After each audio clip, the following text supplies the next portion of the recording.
গতকাল আমরা দেখেছিলাম এই যে হামিম, জঙ্গি হামিম জিম করছিল এবং সেই সময় পুলিশ গিয়ে তাকে পাকড়াও করে। আর বর্ধমানে ধৃত জঙ্গি হামিম মণ্ডলের বান্ধবী এবার পুলিশের জালে। হ্যাঁ, বান্ধবী অর্পিতাকে পুলিশ এবার গ্রেপ্তার করেছে। পশ্চিমবঙ্গ পুলিশের এটিএস ঝাড়খণ্ডের সাহেবগঞ্জ থেকে গ্রেফতার করেছে। কিন্তু এই বান্ধবী কিভাবে কানেক্টেড, হামিম তার বান্ধবীকে কিভাবে কাজে লাগাতো, এই প্রশ্নগুলো বারবার করে উঠে আসছে। এই প্রশ্নগুলোরই উত্তর জানার চেষ্টা করব এবার, কারণ বর্ধমানে ধৃত জঙ্গি হামিম মণ্ডলের বান্ধবীকে এবার গ্রেফতার করেছে পশ্চিমবঙ্গ পুলিশের এটিএস। রনক রয়েছে আমার সঙ্গে, রনকের কাছ থেকে আরো ডিটেল জানবো। রনক, এই অর্পিতা হামিমের বান্ধবী, তাকে হামিম ঠিক কিভাবে কাজে লাগাতো? কারণ হামিমের হোয়াটসঅ্যাপ এখন এটিএস এর কাছে, পুলিশের কাছে একটা বড় হাতিয়ার। কি জানা যাচ্ছে?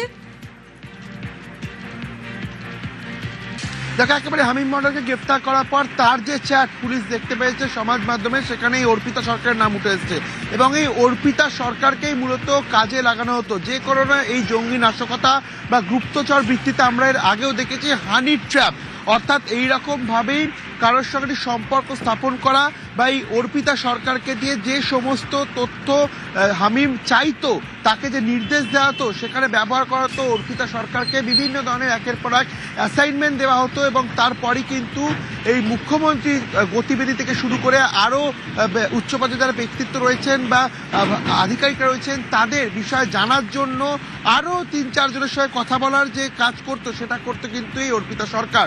অর্থাৎ এই হানি ট্র্যাপের বিষয়টা কিন্তু এর আগেও তুমি দেখেছো, বেশ কয়েকজন যখন জঙ্গিকে গ্রেফতার করা হয়, জাভেদ মুন্সিকে যখন গ্রেফতার করা হয়, তখনও কিন্তু এই বিষয়টি সামনে। রনক, একটু সঙ্গে থাকো, একটু দর্শকদের আপডেট দেওয়ার চেষ্টা করি।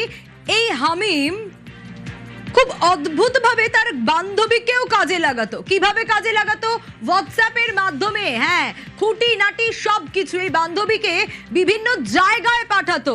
কি ভাবে হামিম কাজ করত, কিভাবে ছক কষেছিল, একটু জানবো রনকের কাছ থেকেই। রনক, একটু জানতে চাই, এই যে বিভিন্ন জায়গায় পাঠাতো বলে সূত্র মারফত খবর পাচ্ছি আমরা, তুমি যেমনটা বলছিলে যে জেরা করে বিভিন্ন মডিউলের খুঁটিনাটি বুঝে নেওয়ার চেষ্টা করছেন তদন্তকারীরা। এক্স্যাক্টলি ঠিক কি বুঝতে চাইছেন? হামিম কিভাবে কাজ করতো অর্পিতাকে দিয়ে? কারণ হামিমের নিজস্ব আরো অনেকেই তো ছিল, তার মধ্যে নিজের বান্ধবীকেও কাজে লাগাতো সে।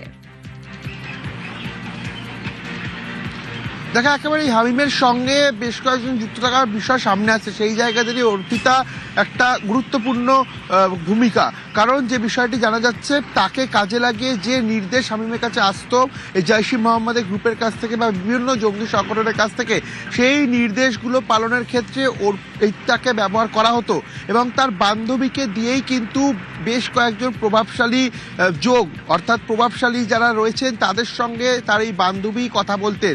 যে সমস্ত অ্যাসাইনমেন্ট এই হামিমকে দেওয়া হতো, বান্ধবীর মাধ্যমে সেই অ্যাসাইনমেন্ট পূরণ করার চেষ্টা করতো হামিম। এই বিষয়টি যখন এসটিএফের হাতে আসে, তারপরই কিন্তু এই বান্ধবীর খোঁজে তল্লাশি অভিযান চালানো হয় এবং আজই তাকে গ্রেফতার করা হয়েছে।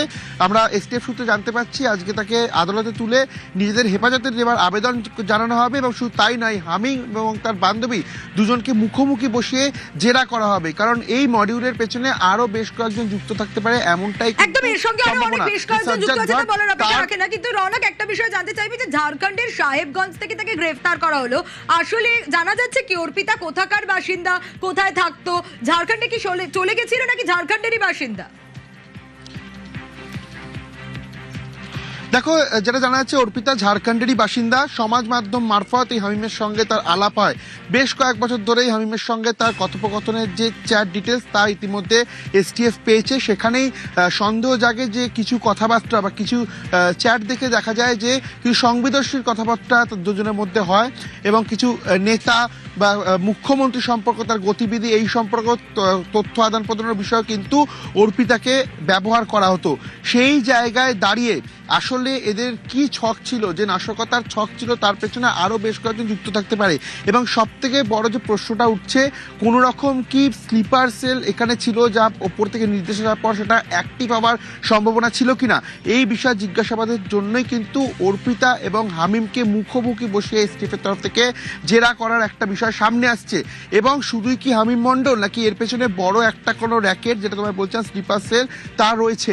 গোটা বিষয়টি খতিয়ে দেখা হচ্ছে। কারণ তোমায় জানাবো, সম্প্রতি গত 2-3 মাস ধরে এই সাজ্জাদ বাট ঘনিষ্ঠ বা তার সহযোগী, তার যে জৈশ-ই মোহাম্মদের যে টিম, তার সঙ্গে যুক্ত থাকার অভিযোগে কিন্তু বেশ কয়েকজনকে গোটা দেশ জুড়ে গ্রেফতার করা হয়েছে উত্তরপ্রদেশ অ্যান্টি টেররিস্ট স্কোয়াডের তরফ থেকেও। এবং দেখা গেল গতকালই বেঙ্গলি স্টেফের যে অ্যান্টি টেররিস্ট স্কোয়াড, তার তরফ থেকে এই হামিম মণ্ডলকে গ্রেফতার করা হয়। এবং 24 ঘন্টা খাটতে না খাটতেই তার যে লিঙ্ক ধরে এই তার বান্ধবী, তাকেও গ্রেফতার করা হয়েছে। একেবারে তার বান্ধবীকে সে বেশ ভালোভাবে কাজে লাগাতো এবং দুজনকে মুখোমুখি বসিয়ে জেরার সম্ভাবনা।